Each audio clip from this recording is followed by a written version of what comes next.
If equipped, your Ram truck's power side steps will extend for easier entry and exit.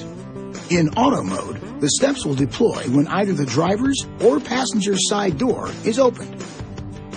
In store mode, the steps will stay in the retracted position.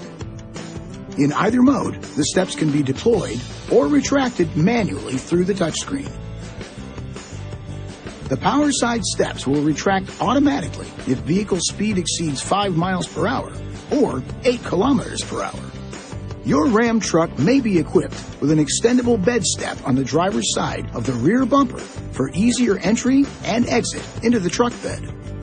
To extend the bed step, place your foot on the protruding foot tab located on the left edge of the bed step and push toward the rear.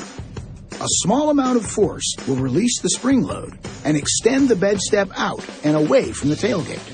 The step will extend quickly, so stand in a position that will avoid contact with it as it extends.